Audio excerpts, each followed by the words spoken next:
श्री कृष्ण कन्हैया लाल की जय।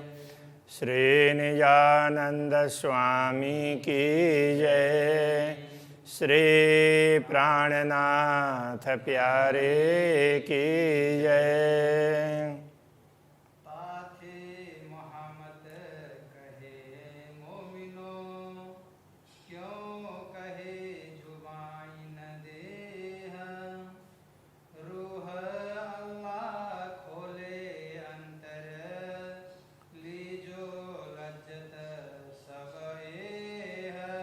लील जो लज्जत सबए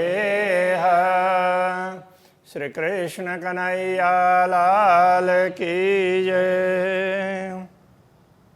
32वां प्रकरण। अब परमधाम की सामग्री विशेष उसको यहाँ स्पष्ट करके बता रहे हैं और ये भी समझाना चाहेंगे कि परमधाम की सामग्रियां भले देखने में अलग अलग हो, किंतु मूल रूप से तो एक ही रत्न है। जैसे किसी सोनी के वहाँ पर जाएंगे, ज्वेलर्स के वहाँ पर, तो कितनी वैरायटी होगी ज्वेलरी की।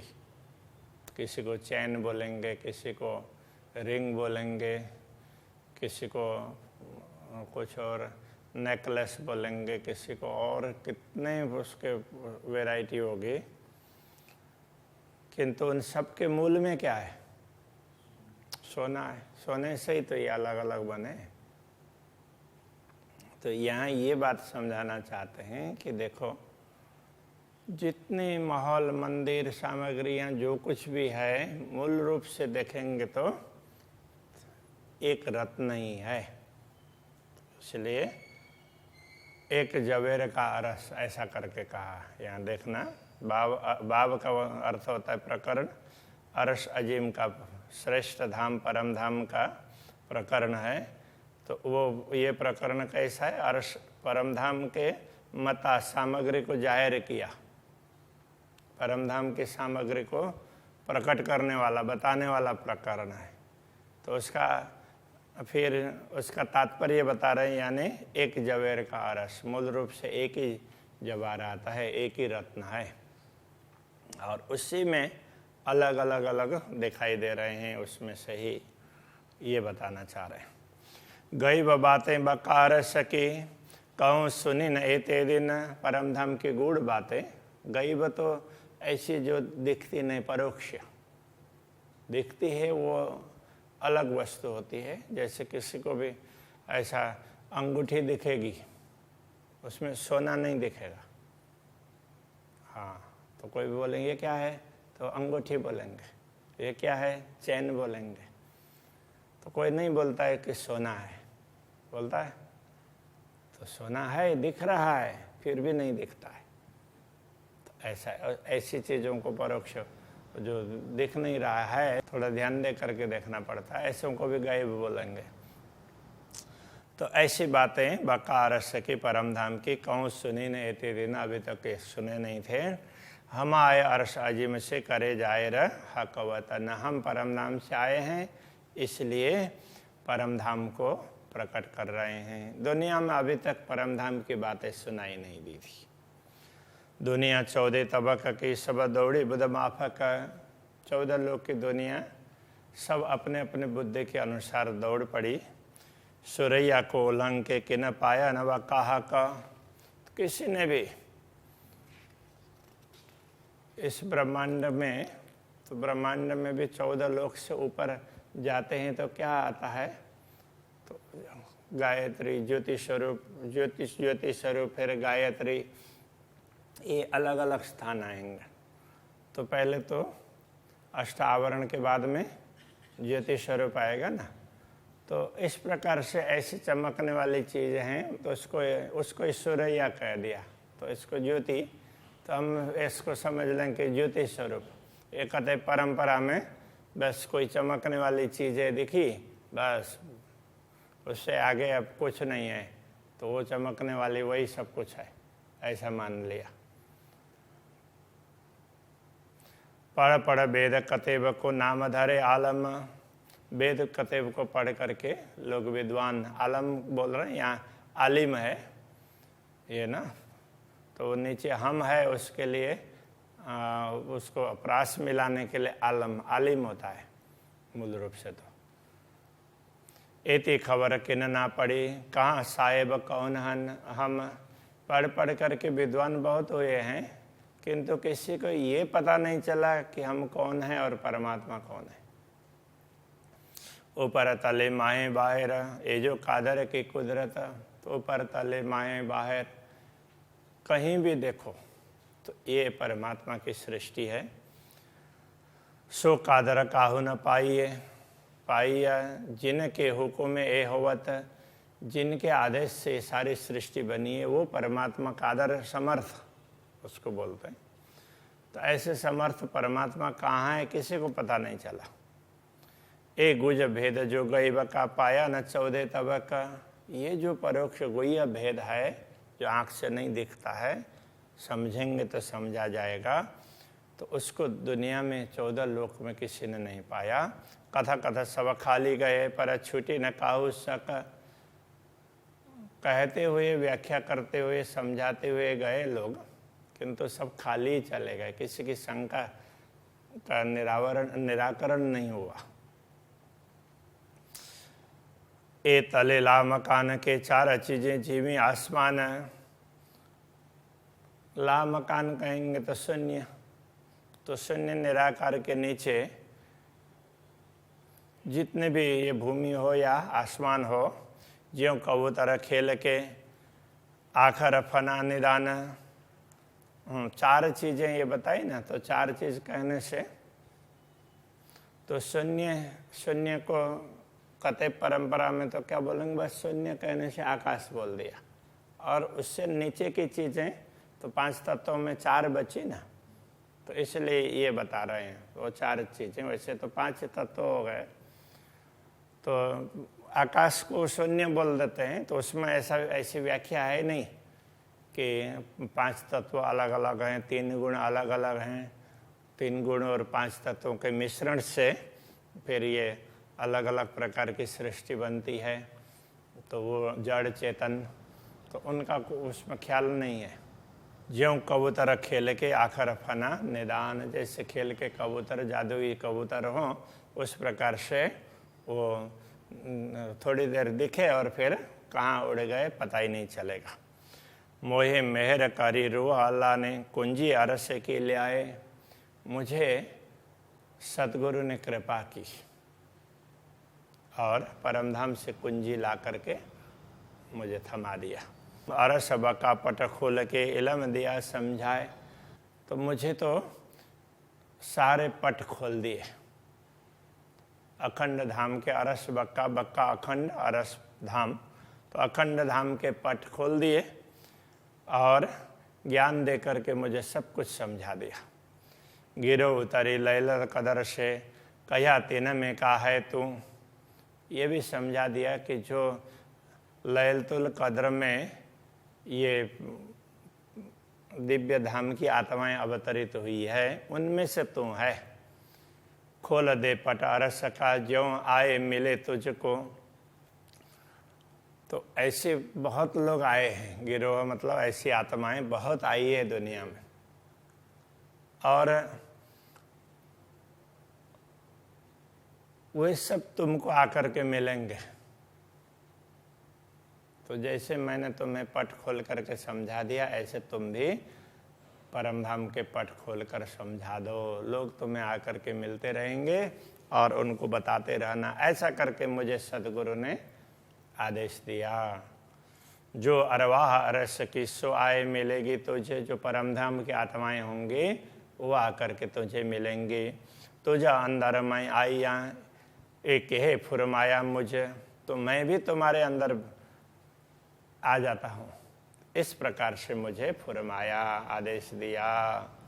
कि न कायम अरस न पाया, एक गुज थी रही बात। किसी ने भी अभी तक अखंड धाम को प्राप्त नहीं किया, ये बात सबके लिए गूढ़ ही रह गई थी, रहस्यमयी बनी थी। अब तुम उम्मत जगाए अरस की, अब तुम परमधाम की आत्माओं के समूह को जागृत करके बीच बका हक जात, तो अखंड धाम के हक जात पूर्ण ब्रह्म परमात्मा की अंगनाएं, तो उनको जागृत करके ये बात समझा दे। और करी मेहर मोहम्मद अंदर बैठे आए। अब ये सतगुरु श्री देवचंद्र जी महाराज को भी, रूह अल्लाह को भी मोहम्मद ही कहा है। तो इस प्रकार से तो मुझे समझाया और दूसरी कृपा मुझ पर क्या की, तो अंदर आकर के बैठ गए। अब यहाँ कई लोग बोलेंगे कि मोहम्मद ने भी कृपा की और सतगुरु ने, रूह अल्लाह ने भी कृपा की, तो बोल सकते हैं बोलना चाहें तो, किंतु वो सब अलग तो है नहीं। तो एक ही मोहम्मद उनको ही कहेंगे जो खुदा जिनकी प्रशंसा करे, उनका काम करने वाले। वो तो उन्होंने एक दायित्व श्यामा जी को सौंपा है, तो श्यामा जी ही सदगुरु बन करके आई और वही प्राणनाथ जी के हृदय में भी बैठ करके सबको जागृत करेंगी। तो इसलिए ये कहते हैं, एक तो मुझे सदगुरु बन करके जागृत किया और फिर वो मेरे हृदय में आकर के बैठ गए। दूसरा कार्य ये किया, कई विध करी बक्का रोशनी सो इन जुआ कहीं न जाए। इस प्रकार उन्होंने कई प्रकार से परमधाम को प्रकाशित किया, परमधाम को समझाया। उसके विषय में जिह्वा से वर्णन नहीं हो सकता है। 14 तबक कर कायम भिस्त द्वार दीजो खोला। तो उन्होंने ये भी कहा कि 14 लोक को अखंड बनाना है और भिस्त के द्वार खोल देना है, तो तुम्हें करना है ये। मैं साहिब के हुक्म से अवल किया है कौल। अक्षराते धामधनी के आदेश से ही मैंने पहले ये बातें बता दी है। सो ढूंढो प्यारी उम्मत मेरे हक जात निश्वत। इसलिए प्यार उस उम्मत को, उस आत्माओं को, उन आत्माओं को, समूह को ढूंढो जो मेरे हक जात निश्वत। तो ये मेरे धनी, मेरे पूर्ण ब्रह्म परमात्मा के अंगनाएं हैं। और वो निश्वत कहने से न, निश्वती ब्रह्म आत्माएं जिनका संबंध पूर्ण ब्रह्म परमात्मा के साथ में है, तो वो निश्वती है। तो निश्वत कहने से संबंध होता है, निश्वती कहेंगे तो ब्रह्म आत्माएं होगी। तो जिनका संबंध अक्षरातीत से है तो वो निश्वती है। तो जो निश्वत का प्रकरण आता है ना, तो संबंध का प्रकरण ऐसा बोल देते हैं, किंतु वास्तव में वो ब्रह्मात्माओं का ही प्रकरण है, निश्वती की ही बात है। जो रूहें भूली वतन ताए देव हक बका नियामत। जो परमधाम की आत्माएं अपने धाम को भूल गई है, उनको अखंड धाम की संपदा प्रदान करके जागृत करते हैं। निमुना इन जीमे का हक को दिया न जाए।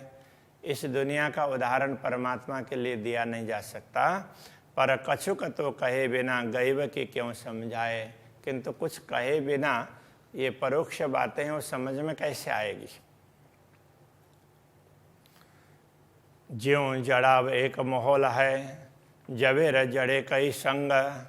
अब वो परमधाम का वर्णन कर रहे हैं, जो भूमिका बना करके ना अब विषय वस्तु पर आ रहा है। एक जवेर का बता रहे थे ना, तो एक रत्न का, तो वो कह रहे हैं ज्यों जड़ाव एक महल है, जैसे एक महल है उसमें अलग अलग रत्न दिखाई देते हैं। जवेर जड़े कई संग, कई अलग अलग प्रकार के रत्न, जैसे एक सोने में अलग अलग जड़े हुए होंगे तो कैसा लगेगा। तो उस प्रकार से एक ही रत्न पर अलग अलग प्रकार के रत्न जड़े हुए हैं, इस प्रकार से समझ लो, ऐसा कह रहा है।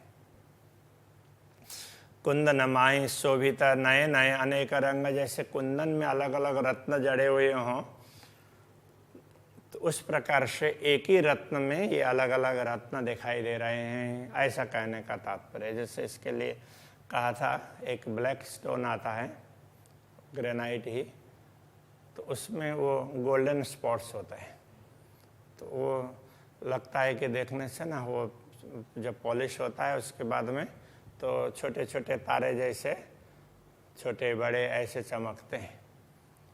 अब वो प्राकृतिक रूप से बनावट में ही है, तो किसी ने उसमें डाला नहीं है। जैसे पत्थरों में डालते हैं तो उसको छोटे छोटे टुकड़े डाल देते हैं तो उसमें अलग अलग बेल बुट्टे वाले दिखाई देते हैं।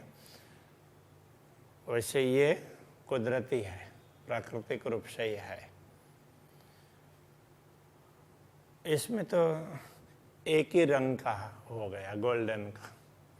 यदि उसी में अलग अलग प्रकार के रंग का होता तो अलग अलग प्रकार के रत्न जड़े वो उसमें रंग होंगे। तो एक ही पत्थर है और उसमें अलग अलग प्रकार के रंग दिखाई देते हैं। तो परमधाम इसी प्रकार से समझना चाहिए। तो एक ही रत्न का है किंतु उसी में अलग अलग प्रकार के रत्न दिखाई दे रहे हैं। ये सब एक जवेर का अरस है, ये धाम एक ही जवाहरात का है। तामे कई उठत तरंग, उसमें अलग अलग रंग होने से उन रंगों की तरंगें उठती रहती हैं। जुदे जुदे रंगों झरोखे अनेक भांत झलकता, तो इस प्रकार से झरोखे हैं वो अलग प्रकार से दिखाई देंगे। मंदिरें अलग प्रकार से, स्तंभ अलग प्रकार से, ऐसे ही अलग अलग प्रकार से दिखाई देंगे। अनेक भांत झलकता, विविध रंग के दिखाई देंगे, उनकी चमक होगी। अनेक रंग थंबन में, अनेक सीढ़ियाँ पड़शाला, अनेक रंग हैं उनके स्तंभों के हैं। सीढ़ियाँ में अनेक है, अनेक रंग हैं। पड़साल है उसमें अलग रंग है। कई रंग भूम चबूतरे, भूमि का है, भूमि है, चबूतरे है। कई रंग द्वार दीवाल, द्वार के अलग रंग है, दीवाल के अलग रंग है। इस प्रकार से अलग अलग रंग दिखाई देते हैं। इन विध समझो अरस को एक जवेर कई रंग, तो ऐसे समझना चाहिए परमधाम को कि जवाहरात एक ही है, रत्न एक ही है, उसके रंग अलग अलग हैं। द्वार दीवालें पड़सालें और थम्मों उठत तरंग, इसी के कारण द्वार से अलग रंग निकलता है, दीवाल से अलग, पड़साल से अलग, थम्मों से, सबसे अलग अलग रंग की तरंगें उठती रहती है। जित जैसा रंग चाहिए तहाँ तैसा ही देखत, जहाँ जैसा रंग होना चाहिए ना वहाँ वही दिखाई देता है। इसलिए सब जगह एक ही है ऐसा नहीं है, जैसा चाहेंगे वही दिखाई देगा। तो ये विशेषता है, वो चेतन होने से ऐसा होता है। ना समारे नए किन, ना पुराने पे खतर, ना तो बनाया गया है नया, ना कोई पुराना है, जो है वही है। जब जैसा दिखना चाहिए वैसा ही दिख जाता है। जवेर जुदे जुदे शोभित अनेक रंग अपार, तो ये रत्न है अलग अलग प्रकार के शोभा दे रहे हैं। अनेक रंग अपार, अनेक रंग के अपार रत्न है ऐसे। एक जवेर को अरस है, ज्यों रंग रस बन विचार, तो वैसे तो एक ही रत्न का है परमधाम, किंतु उसके अलग अलग रंग, अलग अलग रस, उससे आनंद आता है ना देखने से। तो इसी प्रकार से ऐसे बने हुए हैं। तो ये विचार करके देखो तो पता चल जाएगा। वन सबे एक रस हैं, तो वन एक ही प्रकार के, वृक्ष तो वृक्ष ही होता है। फिर भी कई रंग वृक्ष अनेक, वृक्ष भी अनेक हैं और उनके रंग भी अलग अलग मिलेंगे। रंग रस स्वाद जुदे जुदे, और सबके रंग अलग हैं, रस अलग अलग है, स्वाद अलग अलग है। कहाँ लऊँ कहूँ विवेक, कहाँ तक कहूँ। हर जाते कई वृक्ष हैं, कई रंग रस निर्मल अनेक, हर जाति के वृक्ष मिलेंगे। जितनी ये वैरायटी है वो एक की ही है, किंतु अलग अलग वैरायटी दिखाई देती है। रंग रस निर्मल अनेक, रंग और रस उनमें सब में वो एक ही है, तो वो निर्मल ही है। स्वाद अलेख्य अपार है, स्वाद अलग अलग आता है, पर असल बन रस एक, असल में तो वन वृक्षों का रस है, फलों का वो एक ही है। तो इसीलिए कहते हैं जैसे अमृत वन में गए और आम का फल खाने की इच्छा हुई, तो हाथ में भी आ गया। और स्वाद लेने लगे तो उसमें यदि जाम्बू का स्वाद लेना हो तो मन में आया तो उसमें से जाम्बू का स्वाद भी आ जाएगा। तो ये परमधाम की ही विशेषता है। दुनिया में ऐसा नहीं हो सकता, इसलिए भरोसा नहीं होता है। ऐसा भी होता है क्या, ऐसा लगेगा, किंतु परमधाम में ऐसा होता है। वो असंभव भी संभव है। गिरधार सके देखिया जहाँ लो नजर पहुँचे, तो चारों तरफ परमधाम में देखते हैं, दृष्टि डालते हैं, तो जहाँ तक दृष्टि पहुँचती है एक अलग छतरी बन की छेदर ना गहरा कित, तो वहाँ वृक्षों की शाखाएं ना ऐसी जुड़ी हुई, तो वो एक छत्र बनी हुई है। तो कहीं वो गहरी भी नहीं है और कहीं ऐसे वो अलग अलग, जैसे उसको क्या बोलेंगे, छिछला भी नहीं है। तो छिछला भी नहीं है और एकदम गाढ़ भी नहीं है, तो एक जैसा ही है। ज्यों जड़ाव एक चंद्रमा जवेर जड़े बहुविध, जिससे एक ही चंदवा वैसे छाया हुआ है, तो उसमें अलग अलग प्रकार के रंग और अलग अलग प्रकार के बेल बुट्टे वगैरह हों, इस प्रकार का लगता है। बन बेली कटाव कई शोभित सोने की सनंद, तो उसमें ये वृक्षों की ही ऐसी चित्रकारी है।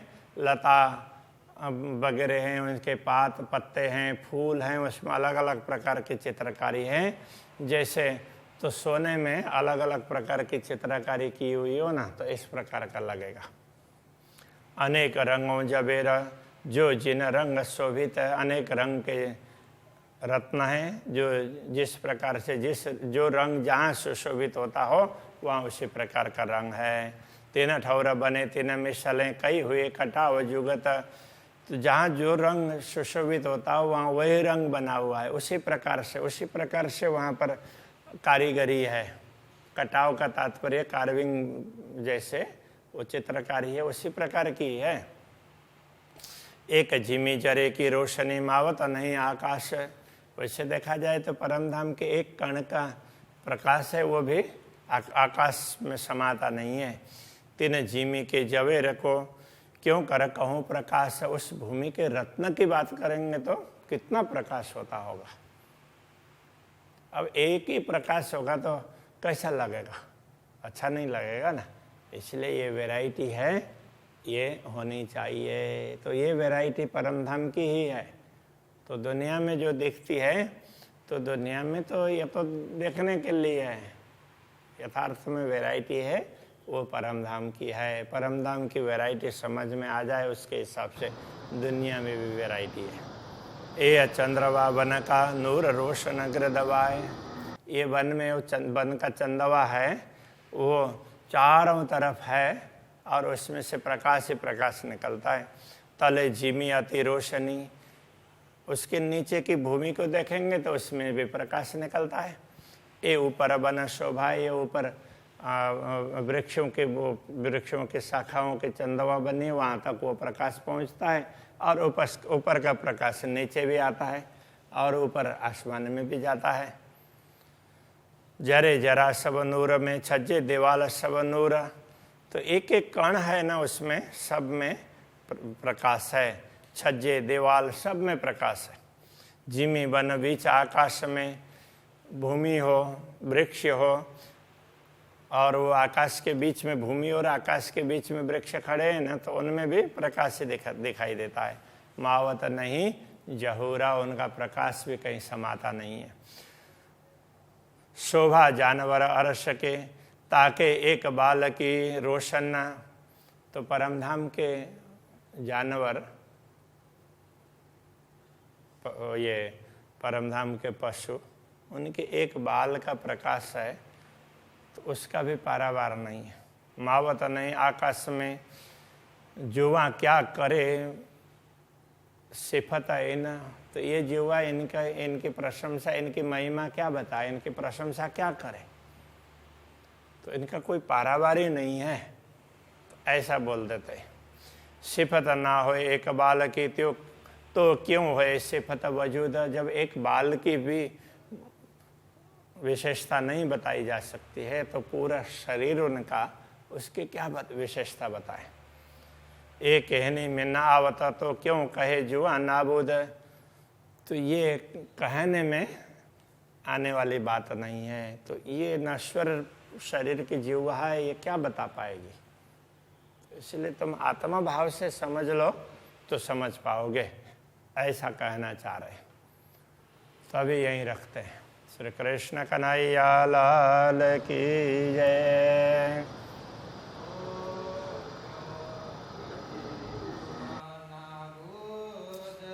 तो क्यों कहे जुआ नाबूद। सिफत न होए एक बाल की। सिफत न होए एक बाल की। क्यों होए सिफत वजूद। तो क्यों होए सिफत वजूद।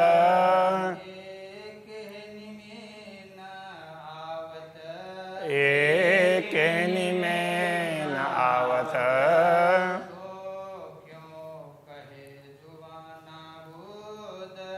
तो क्यों कहे जुआ नाबूद।